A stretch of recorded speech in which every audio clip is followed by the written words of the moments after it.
Alright. Let's get back on this. So we're asking about the 6 tribes. And they laid them all out again, which has happened a few times now. Who are the keepers of the stone? And yeah, we're totally going to be able to remember every detail after this massive dump. They are the first and oldest of the tribes. When they first sailed to Aer Glanfath, they met the builders, who gave them the cornerstone. Those words you quoted, as a token of friendship. Many of the tribes, even among the 6, look to the keepers for guidance and leadership. Their long history grants them a place of honor in our society, though it has also made them more conservative, in my observation.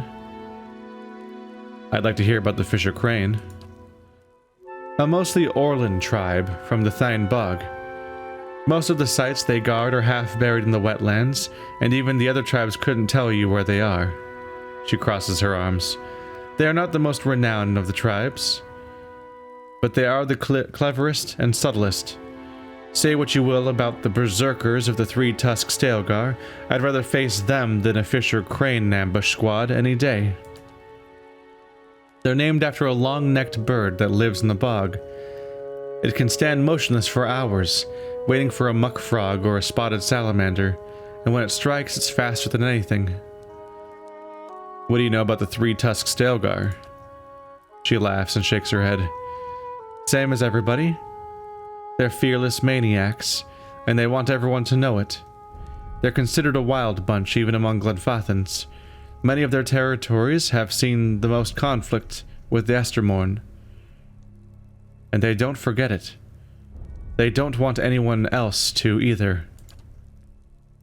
They inflicted and bore some of the heaviest casualties in the wars with the Estermorn. In fact, there was a rift within 3-tusked Stalgar after the War of Black Trees. Dozens of clans broke away from the ravaged lands and retreated further into the Deerwood, joining whichever tribes would take them. Broken tusks, some call them. The majority of the tribe dug into the half-burned forest to hold the line, and many respect them for it. He frowns uneasily. They've more than earned their place among the 6, but they advocate more conflict than is wise, and too many others are too quick to idolize them for their valor in battle. Tell me about Stone Bramble. Mostly dwarves, out of the White March. They're one of the younger tribes, formed over the years by trade routes between wilds and the mountains.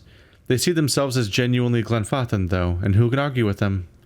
Only Fisher Crane defends sites in such inhospitable territory.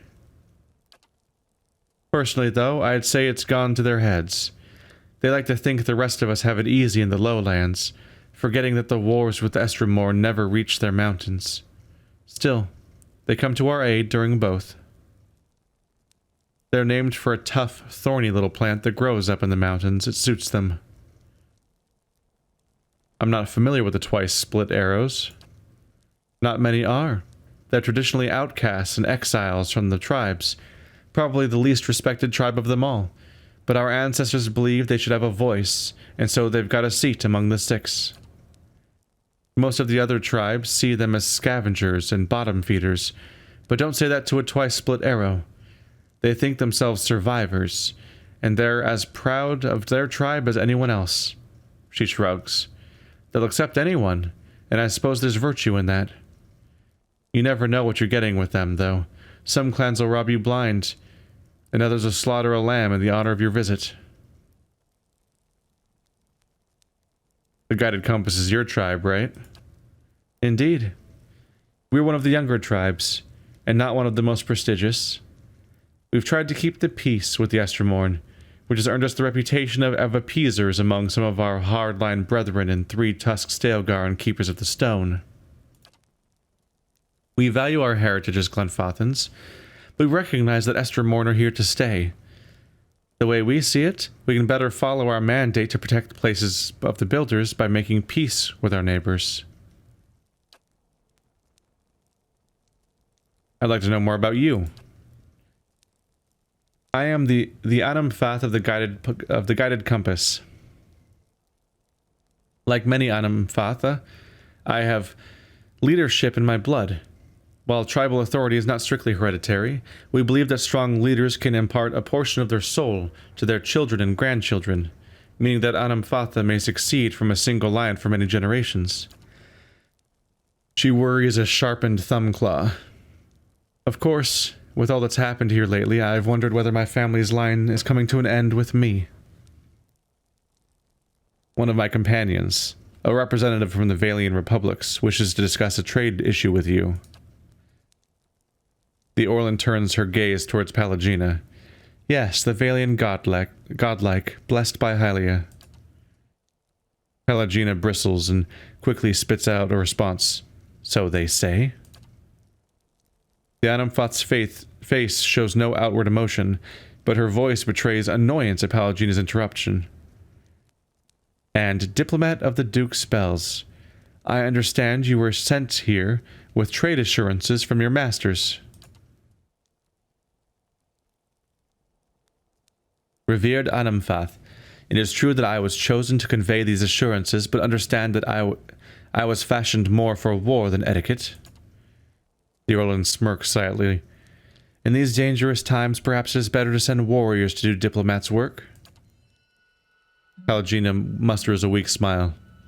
Indeed, Anamfath regarded the exclusive trade agreement. Oh, Anamfath, regarding the exclusive trade agreement. Her voice quavers slightly, and her golden eyes dart in your direction. Nod, shake your head, or shrug. Nod your head, smiling warmingly. Pallegina steels herself.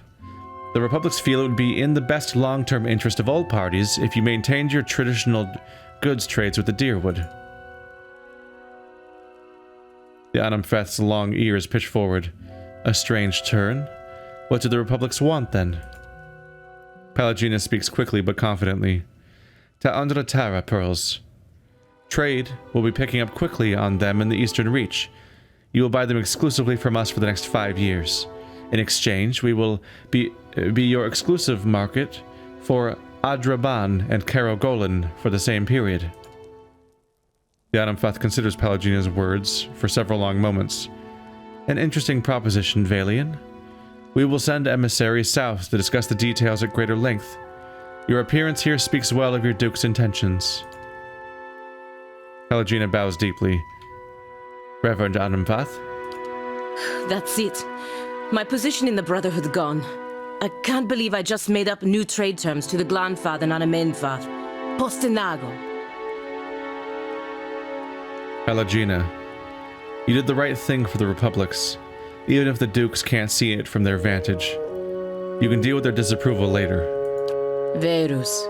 They have a saying in Biajepe. New gold clears even the oldest dates. If I'm right, all will be forgiven.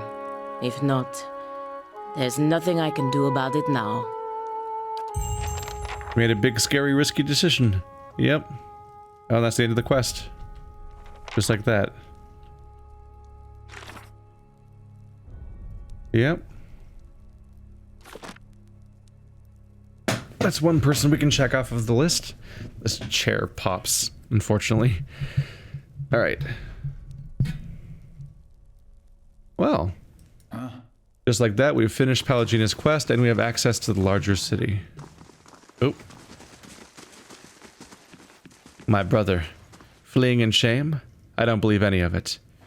Arthwin is lying. This I claim. What brings you here? Sensing your approach, an agitated elven hunter suddenly drops his conversation and turns to face you. What kind of courtesy have you learned in your filthy homeland? A red stripe of paint gleams, pearly with sweat, from cheekbone to cheekbone. We speak of Glenfathan matters. Be gone. He wasn't here a moment ago, right? The huntress in the group raises her calloused hand. Still your heart, Radai. Do not forget where you stand. She parts the fine strands of golden hair that float before her face and acknowledges you with a nod. In the house of our ancestors, in the 6 tribes, we commune as one people. Radai looks away and fumes in a restrained breath. The ancestors will forgive me and my brother when I clean the shame away from his name.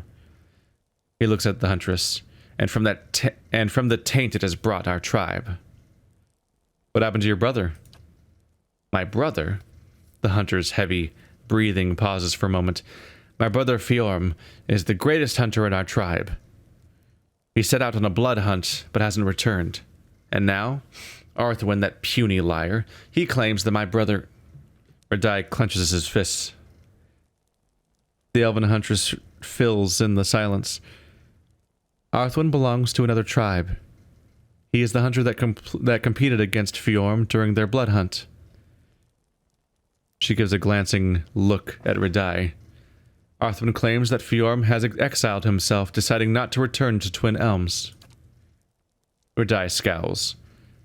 His stripe of paint curves like an angry wound. Exiled, in shame, for losing him during the blood hunt. Can you believe this liar? Even though Arthwin returned from the giant Stelgar's fang with the giant Stelgar's fang as proof, it's hard to believe that Fjorm would have failed to kill the prey first. The huntress digs her heel in the dark soil. But you cannot claim that yet, Radai. Not until the Anamfatha judge the truth. Huh. Sounds to me like this, because it sounds like one of them was the favorite for winning, and they were expected to be able to succeed at this while the other one was less capable.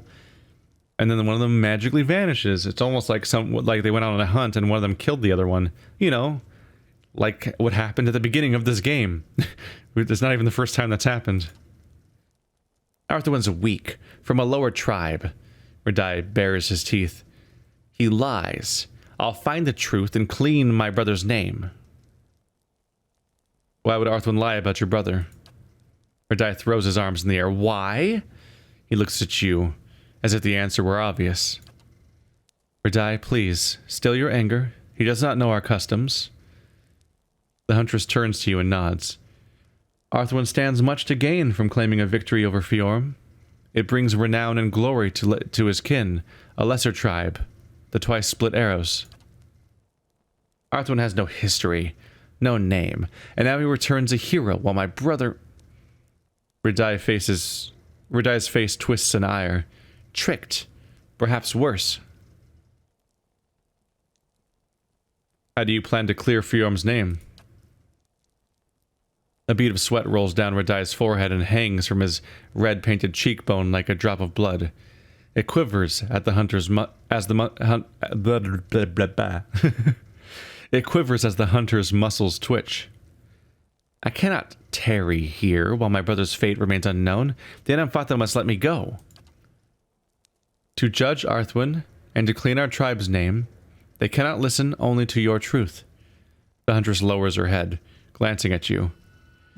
Before the Anamfatha, only an impartial voice can speak for what happened. Radai whips his neck, and the drop of sweat lingering on his cheekbone flies in your direction. You mean to involve this one, an Estramor? She points at him, her calloused finger curved like a claw. Listen to me now. Arthwin returned with proof. Your brother did not even come back. The huntress blows against the fine hairs floating down over her face. The tribes are split.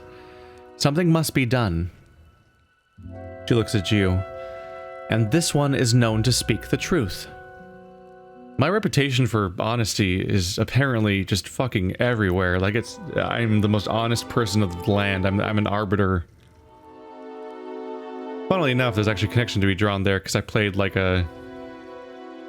a sort of arbiter judge character in Tyranny, because that's what you are in that game, kind of.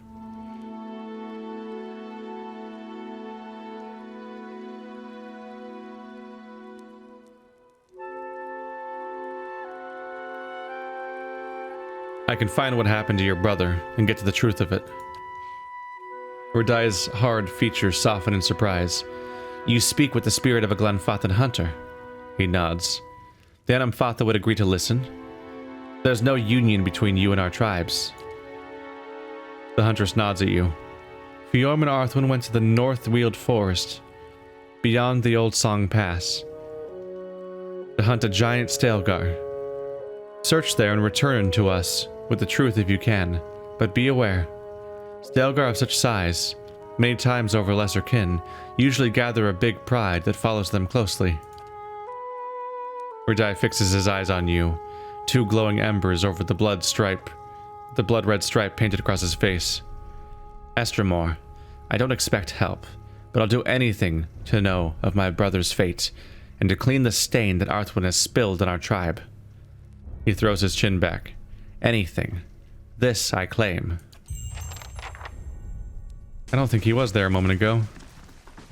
Interesting. We have a few different new quests, but they all involve leaving. They're not as self-contained within the city as the ones with Defiance Bay were. Makes me wonder if I should split off.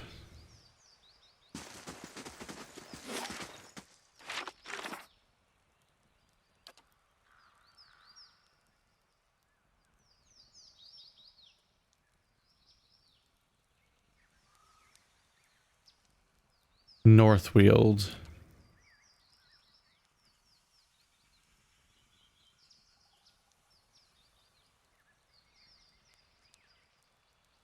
Arthwin is near the Hall of Warriors in Elm's Reach. We also need to go all the way back to Radric and deal with that. Ah.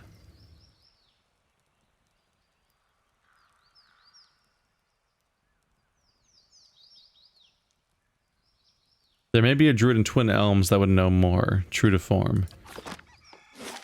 We just gotta keep poking around for now. I don't know, I might complete map by map, as opposed to my Defiance Bay approach.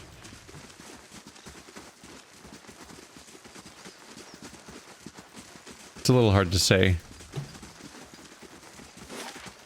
It is noteworthy that the more times I change screens, the more I pay in taxes. So it kind of makes sense to maybe try to do everything I can on a given screen, even if it's maybe a little more fragmented. At this point, I have so many quests in parallel that it's kind of hard to stick to the idea of doing it all in one go anyway. Wow, I have a lot of quests.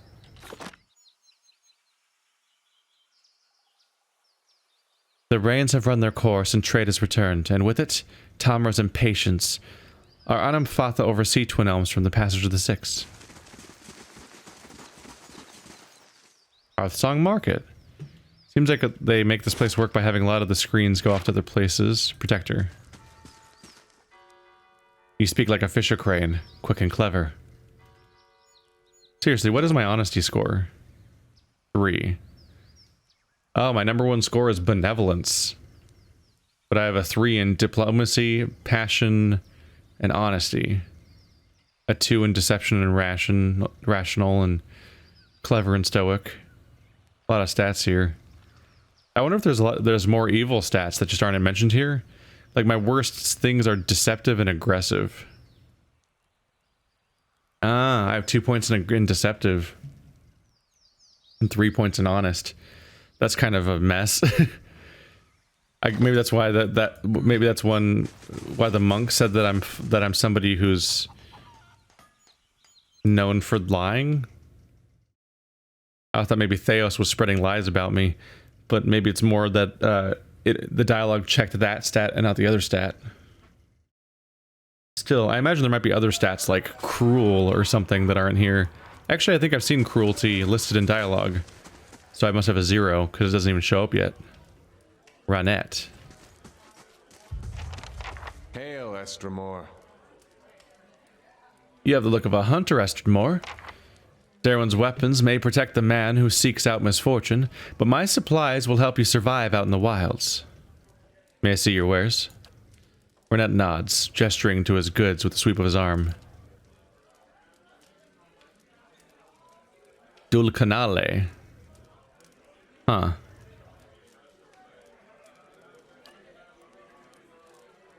A lot of exceptional weapons. This one has Disorient. A mace.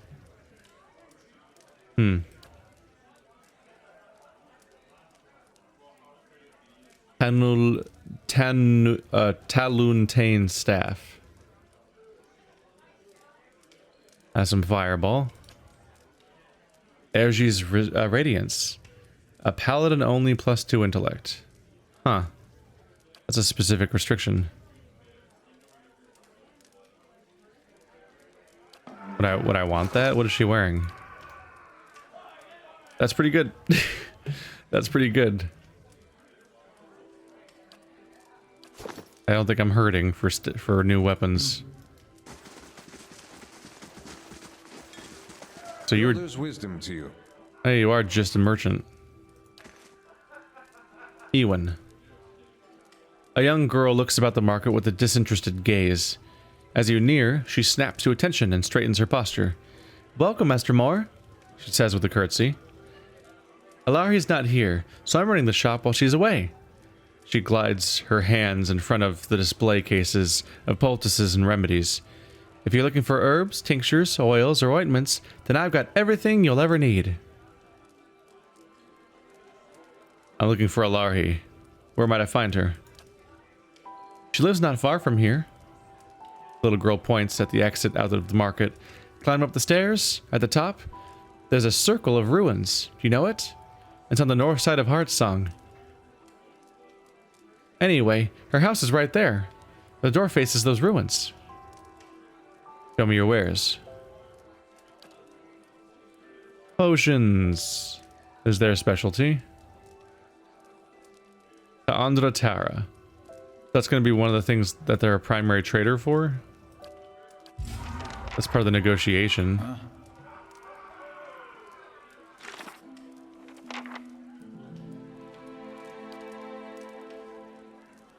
A hard bargain. Oh yeah, that's the guy that's mad about being ripped off. That's what that quest is. Estromore. Mazden. Some food for your travels? I hold here many delicious cheeses and fresh fruit. Tell me about your trade. My life is simple. I make and mix for a poor tale. I tend the gardens and my herd, and my family picks this delicious fruit you see behind me. The gods have been kind. No tasting. Yep, those sure are generic food items. I will take one camping supply. Might as well have it maxed out. Many blessings, traveler. Derwin. This thick-framed woman smiles broadly as you approach. Ah, I see that you heard it. A good blade has a voice, and it sings to its wielder. What weapon called you forward? I like my weapons silent, actually. Yeah, notes that I already have some badass weapons in this party overall. Tell me about your craft. My weapons speak for themselves, and every man and woman in this market knows my worth. Even that Tamra. I bear the knowledge my father held, and his mother before him. Take up one of my blades, and you hold a weapon 5 generations in the making. Derwin snorts. They say I should not waste such fine weapons on Estromorn. I see a good weapon lying on a rack is a true waste. That sword is twice as tall as you are. Like, that is significant. Who is big enough to use that weapon? Hail, Ogres? Estromor. Lessa's labor. Superb. Accurate. Accuracy and damage when you're sharing it with an ally while also having the health, the life leech. That's a good mix. Star Caller. Attacks can stun on crits. Exceptional. Strike hard. Disorienting for 5 seconds on hit. Exceptional and faster than normal. This is neat. Kind of settling into my ways with my gear though. Curd head Pimes. +3 resolve on a chess piece. That's the main thing. Lost Meadow Mail. 13 DR. 1 endurance per 3 seconds. Mostly it's just really chunky armor, but it slowly heals you. Very slowly. Not even 1 per second. Helmet of Darksec. Dark Sea. 2 perception. That could be good in the right hands.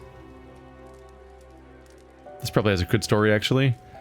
A disreputable lord in the Deadfire Archipelago, known for striking secret deals in the dead of night, hired an order of assassins to protect him during his nightly errands. He had them outfitted with magical helms that enabled them to pierce the veil of darkness. Eventually, his paranoia turned on his hired assassins, and he had them executed and their equipment destroyed. One, however, was rumored to have escaped to the Valian Republics, where she became a legend. This worn and scuffed leather helmet fits over the head and covers the upper face. Adjustable leather straps make it comfortable and practical for users of any race and build. 2 crimson-tinted lenses fit in front of the eyes. 2 perception. That's a neat one. Ooh. What's your perception stat? Is it upgraded? The shawl gives you 3. Because she doesn't have a helm. You also don't have a helm. Helms seem to be rare enough. You don't have increased perception. Okay. Estremor. That makes that a good buy then.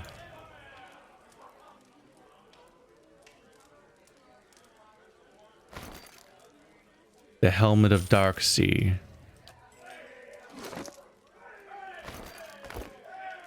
There we go. Finally has a helm. Oh yeah, she's still wearing exceptional leather armor. Estremor. These poor, less helped characters.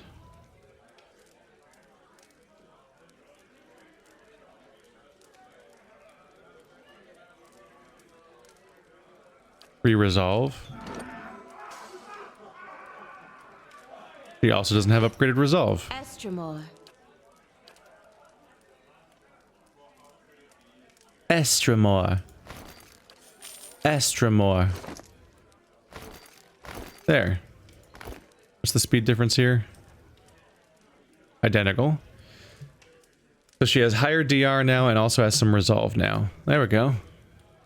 The Curd Head Pames. This armor was owned by a Nadiran man who belonged to a band of mercenaries who called themselves the Walkers. At any one time, there were only 5 members, each with a specific set of skills. The first Walker was strong. The second was agile. The third was a marksman of unparalleled skill. The fourth was blessed with incredible endurance, and the fifth possessed irresistible charm. Each of the Walkers wore armor that enhanced their already formidable skills. Clad in Curdhead Pames, 5th Walker, the Adiran had once been known to talk a Kulkin noble into trading his prize mare for a half-finished jug of ale. We have 3 resolve, 2 perception. Some good modifications there. So increased accuracy and interrupt and concentration, deflection. Yeah. Useful to have. Trying to fill in these characters. There's Many Tamra. blessings, traveler. This tall woman is clad in furred hides. She settles a sharp, dark-eyed gaze on you. I hold here the best hides in our Glanfath. Hides so thick the Stalgar cannot claw through. Boots so supple they will smother the sound of your steps.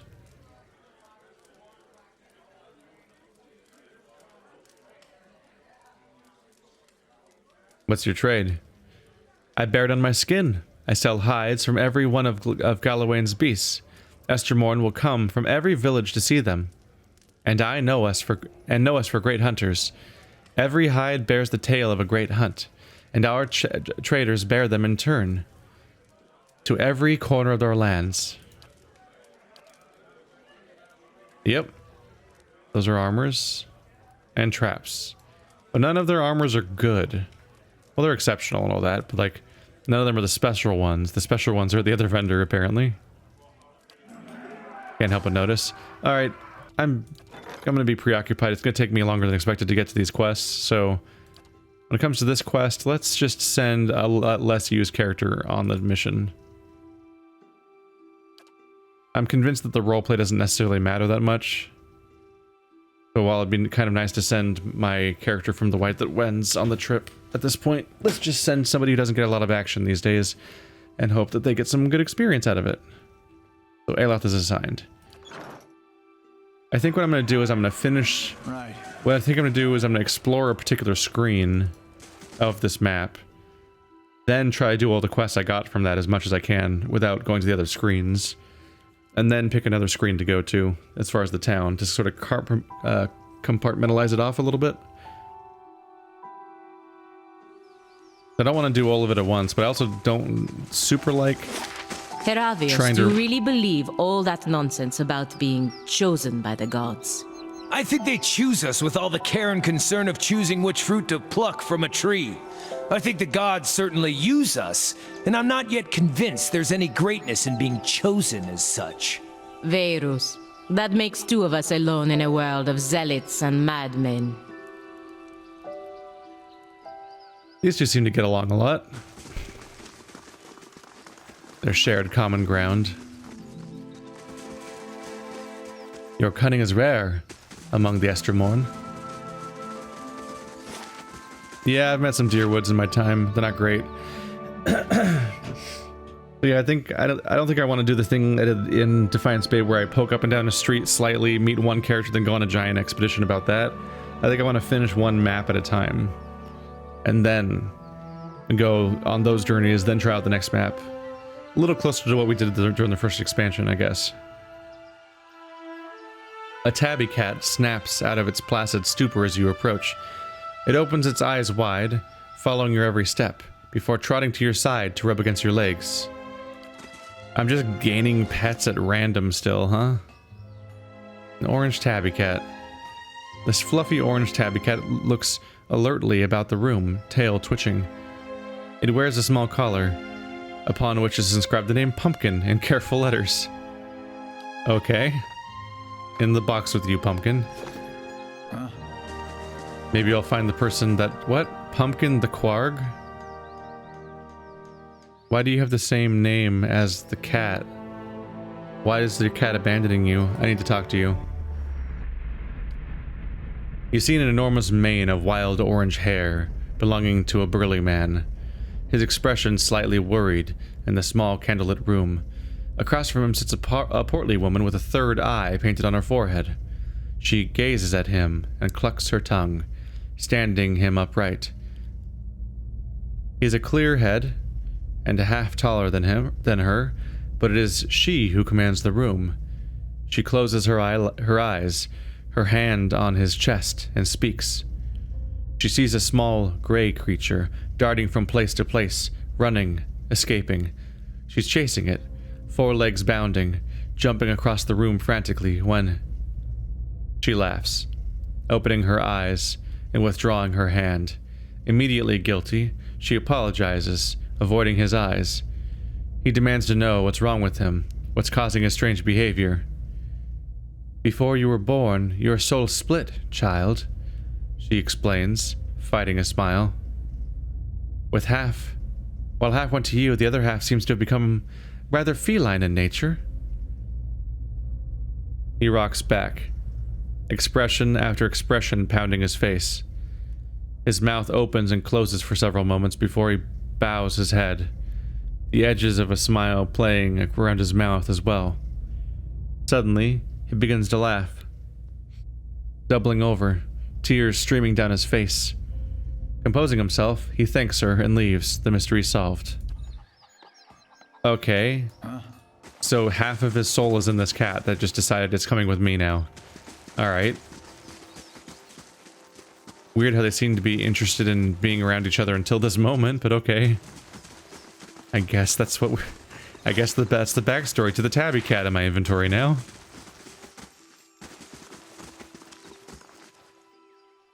No. Simek's hearth will not have warmth for the foster child. Watch your words. Simek is an Anamfath. Fill your heart, sisters. Irhadem's child is safe with him. We will live in peace, but we will never submit to Estremorn.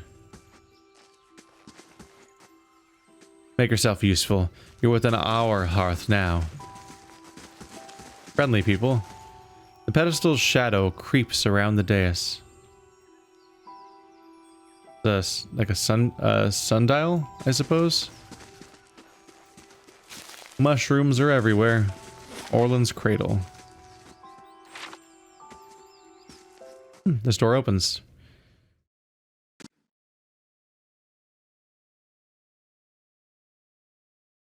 This is where we find the accused.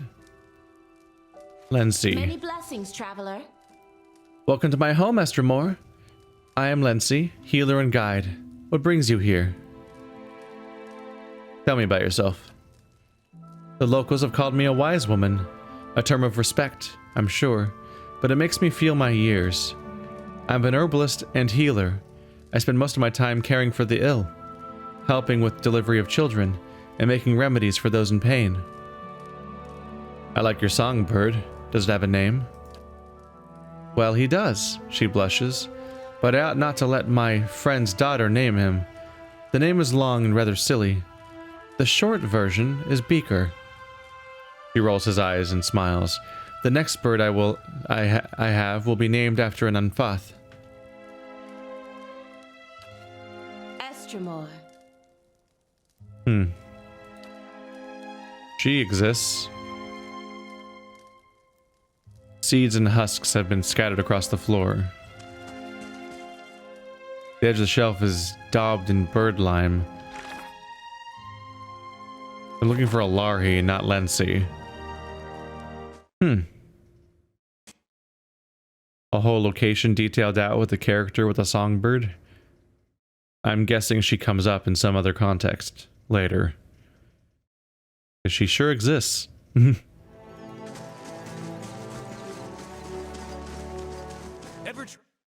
No! They started doing dialogue. Now it's gone forever. Unless it remembers that didn't finish and comes up later. Wow, you look like you're ready for a fight. That's never happened before.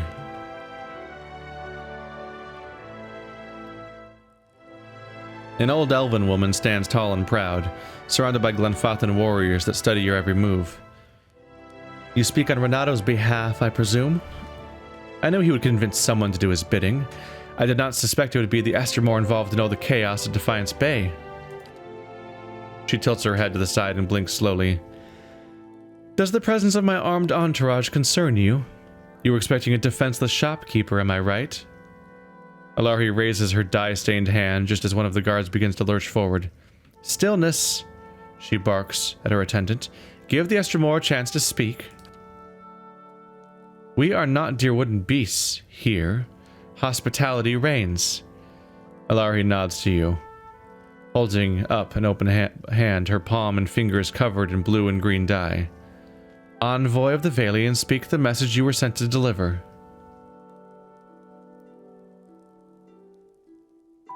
I want to hear your side of the story. The first step of any sensible path, she muses, scratching her chin. Renato did purchase from me several bushes of El Argolan, and for it he paid a high price, but did so willingly, saying it was a bargain, right as he handed me his copper. It was after our trade that the Valian spit his venom. Alarhi's voice grows angry.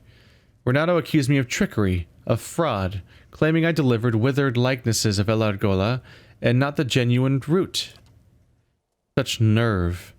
For in truth, he is beyond the help of El Argola. She holds a blue-dyed finger in the air before curling it down slowly, smiling as she does. Renato's old bow isn't firm enough for a full draw. No amount of El Argola will give him the spear of a young hunter. We're talking about his penis. A fair deal was made, and now Renato objects, angry that his withered family plow is beyond herbal remedies. There's too many synonyms, it's getting weird. She shakes her head, her voice becoming a growl. I have never sold anyone a remedy I knew to be false. If Renato does not silence his slanderous tongue, we will do it for him. What kind of punishment do you have in mind for Renato? Renato has slandered his host, making him no longer a guest. The merchant must vanish from the Twin Elms. She crosses her arms under the sleeves of her robe. But Glenfathan hospitality must be observed, always. He is to be given a chance to leave, on his feet, before he bleeds on his back. Deliver, in our name, a warning. Tell Renato that if he does not leave, he will be accused of conspiring to pilfering within relics from our lands. He won't risk a trial by the Council of Anumfatha. Alari draws a small wooden cage from the folds of her robe. If he won't listen, tell him that his faulty member will end in a cage, just like this black beetle. Food for our birds.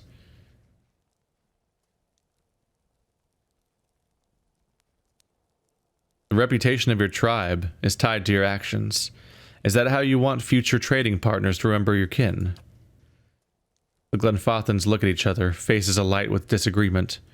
A murmur of voices rises around the dwelling's hearth until Alari, eyes shut tight, stomps on the ground with force.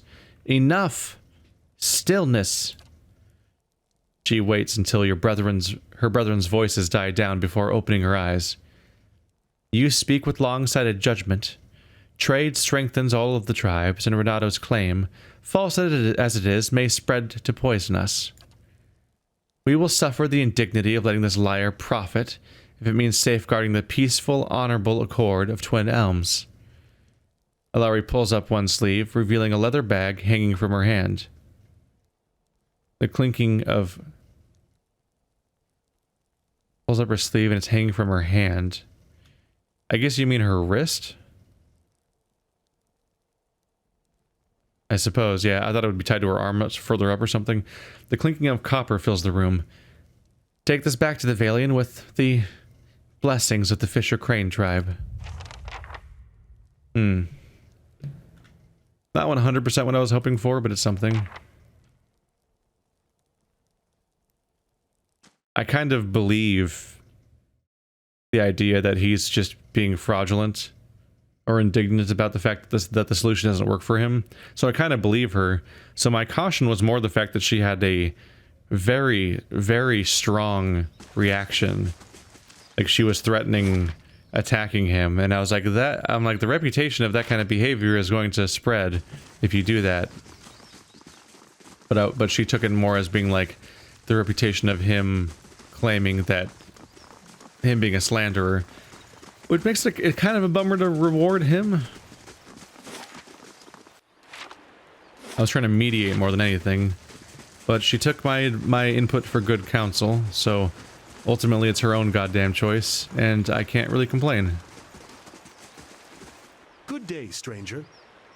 Renato smiles broadly and throws his arms in the air at your arrival. My friend, welcome back. Have you recovered my coin? I've got your coin back. Diverus! Renato's eyes widen as his hands greedily snatch the purse. Perfetto. I had almost given up hope. Renato counts the coins, smiling with each clink of copper. My thanks to you, friend. With this, I can finally restock my wares. Come find me at the Celestial Sapling. I'm sure I can find some choice items for resourceful customers like yourself.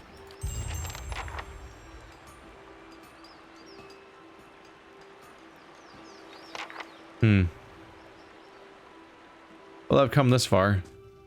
It doesn't make sense to not bother checking with him. Maybe he's got something cool. Or maybe he's just an asshole.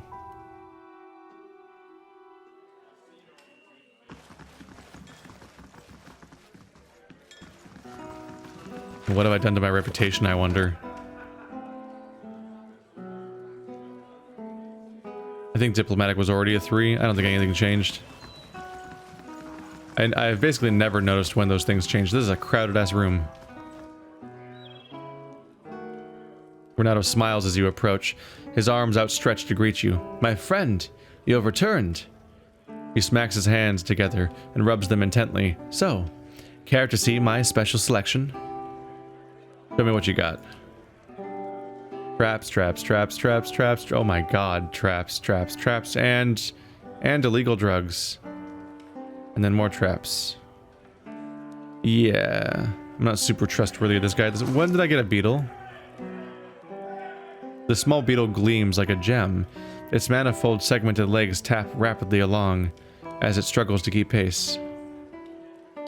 It's a pet? When did I get him? Look at the little guy. Is that the beetle? Tiny beetle added.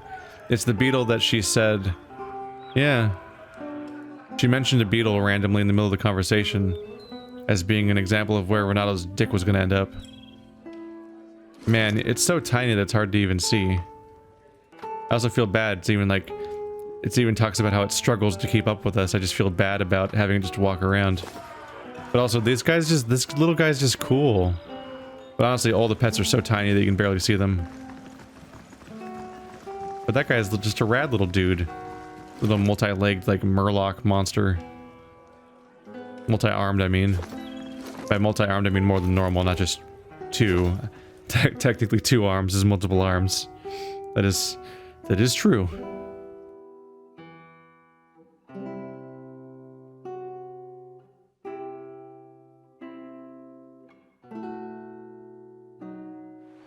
So I guess about now we're probably going to look for where the hell to go for some of these other missions. What is it like not to see your children for so long? I imagine it must be difficult. Even in my souk, I'm on the hunt more than at home. But 5 years... It's been a strain. Then to your good fortune. Ado Vidorio. May you see them all again soon. Pallegina comes across as nicer than she did the first time I talked to her, at least. Alright, we need to take this to... Oh, it was a Cadnua quest, right. That's another thing to follow up on.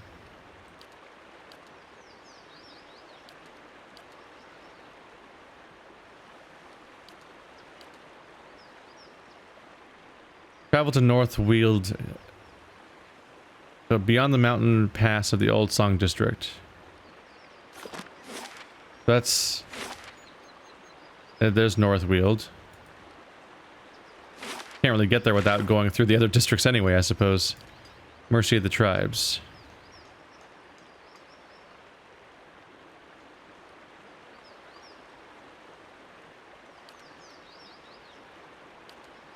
These are both North Weald quests. Alright, well then who cares? I can't go there yet anyway.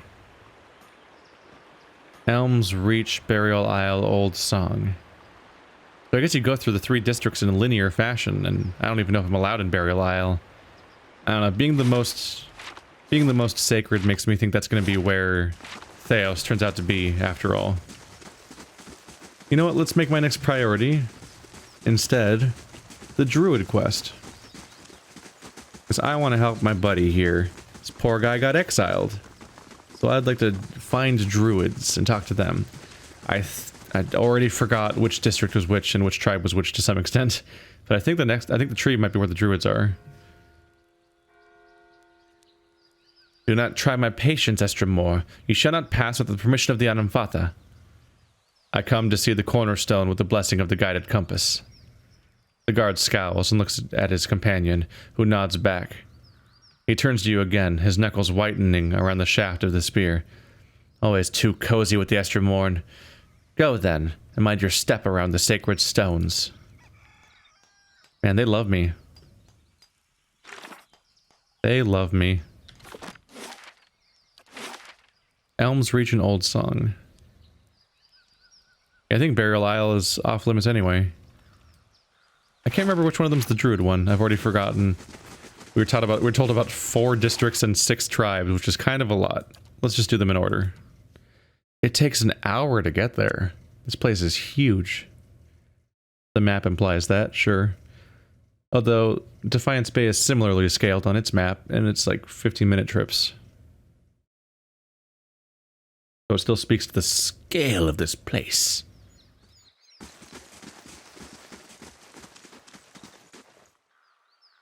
And once again, there's worried people. Probably somebody else that's on the verge of death. Like, somebody's missing. Nah, help, help. The Golden Grove, I bet that's where the druids are. Yeah. And, oh, Tyr Evron, that's where the guy broke in. So here we are. Blood Sands. Gotta say, this map looks really cool. So I'm looking forward to exploring this place. Might be a good time to look into some of these, though. Poems from Ioglanfath, Beloved Land. The tree, the wind. Who shall hear the voice of the wind? Its beauty, resplendent, unseen, intangible. Its tongue whispers the oath. I move, I carry, always will I fly, and always will I change, for nothing is permanent, nothing escapes my grasp. Who shall call the heart of the wind? It travels swiftly, fiercely, untouchable. Its fist howls the promise. I push, I break. Never will I stop, and never will I land. All is in my domain, and all bend to my will. Who will resist the force of the winds? Its anger presses, pushes, drives. And the tree answers its call. Yes, your voice is loud. Your name is grand. Your force is mighty. I shall not resist. I will not defy. I will bend. Your power will wash over me. You want me to bow. I will bow. But I will always stand. I will always return. I will always recover. That is my pledge. That is my promise. That is my oath. And it's in the shape of a tree. There's a zigzag up here, which I'm not really sure what that looks like, but that's clearly a tree with roots. Elementary Glenfathan. Ah, I'm doomed. Your soldiers are not fully armed or even decently dressed. Without some basic knowledge of the Glenfathan language... That's not the beginning of the sentence, that's the end of the sentence. So they're not armed or even decently dressed without some basic knowledge of the Glenfathan language. If your scouts cannot eavesdrop, if our captured soldiers cannot recognize the words of their captors, or if our officers cannot answer a call to parley, we fail. Knowing just a simple few face painter words, that's just not... Oh, this is a nice terminology. Could mean the difference between tactical success and defeat in detail. Glenfathan writing is, like Adiran, adapted from Old Valian alphabet, brought overseas by the Adirans long ago. The Glenfathans put their own spin on this alphabet, so there are some noticeable differences that can confuse the uninformed. A and E is the difference between pa and pat. E and E is the difference between hen and hay. A and I is ilk and eel. So it's an ot. W is butt and boot.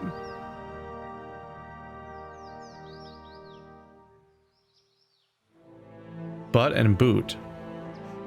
So the W and the other thing are both are pronounced as a U and an O, a double O. That's confusing. That's a W.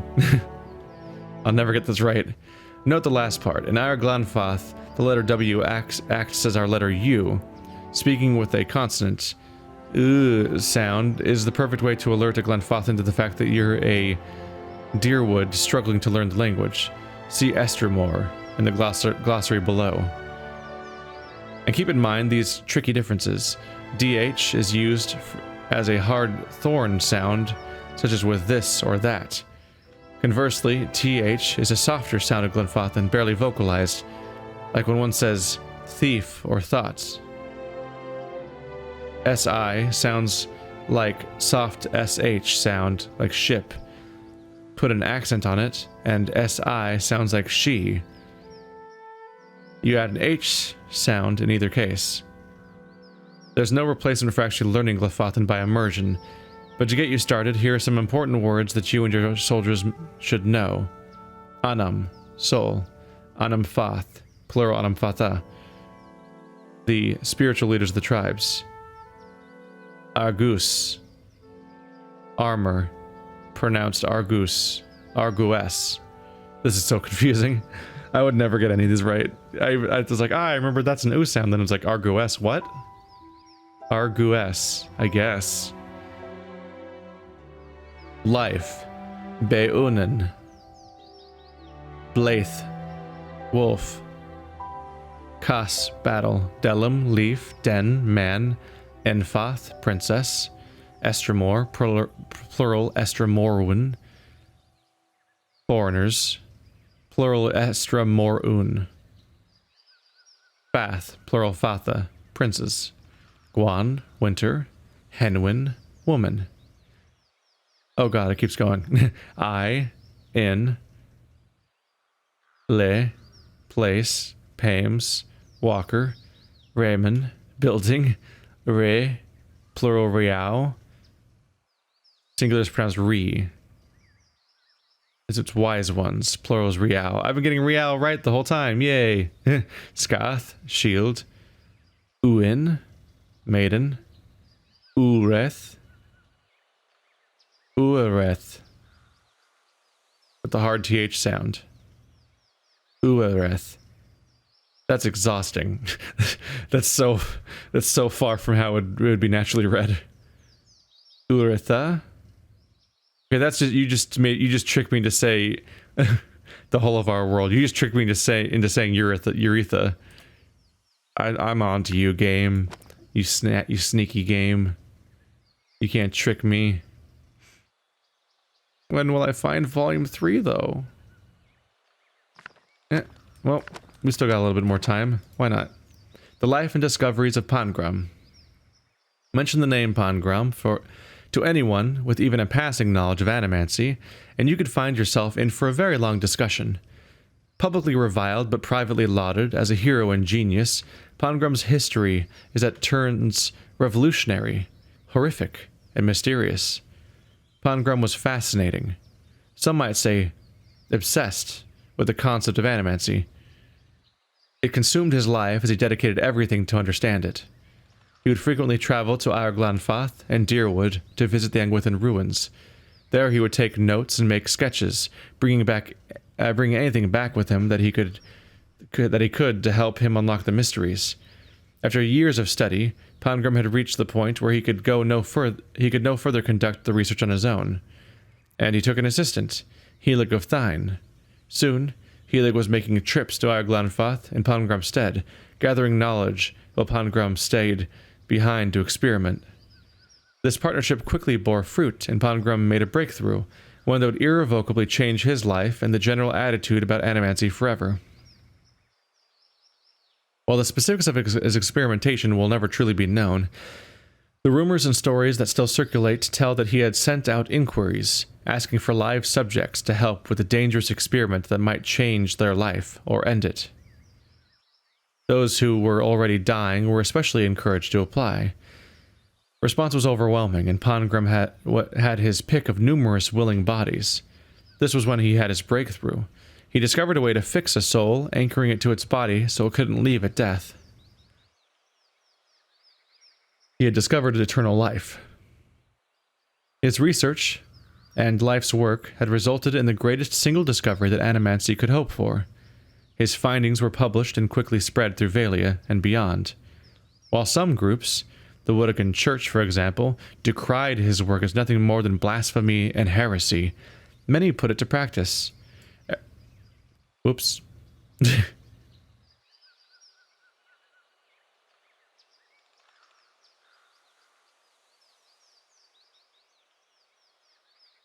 Everyone wanted the chance at immortality. But everything comes with a cost.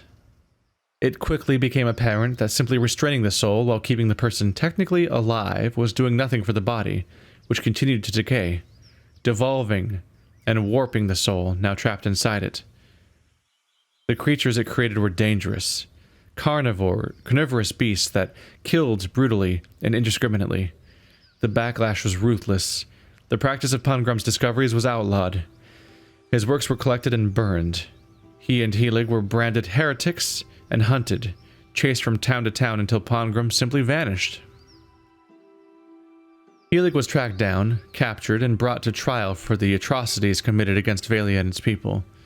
The trial was barely more than a formality to bring charges against him, as everyone knew what hand he had played in the disaster. He was sent to prison for years, but eventually released once public outrage died down. Not long after his parole, he disappeared as well. Occasionally, talk surfaces that a copy of Pangram's theorems has been found, untouched by the purging flames that destroyed his brothers. These rumors seldom end up being more than that. Many groups and wealthy individuals have formed, sending out a call to anyone who will listen. Find us a copy of the theorems. They offer gold, jewels, status, anything they can to entice adventurers to help them achieve their goals. For there are those who would give anything a chance at immortality, even become a monster. Pongram's Theorems. So that's the book I gave to the Animancer, right? They wanted that specific book, and I found it in the library of the people that like to keep secrets. Particularly interesting, strange little group they are. I wonder if there was even any remote consequences for that choice, considering that entire building burned down.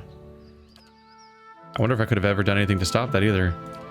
God, these damage values are all over the place. 24 to 35, 22 to 32. So she's just slightly lower with her two-handed weapon. He's at 13 to 19 because he has a one-handed. 15 to 21 dual-wielding over here. 8 to 12 with her lead spitter. Wow, she has 7 DR bypass. Interesting that she was doing a whole bunch of hits and crits and still having that much trouble when she has 7 DR bypass.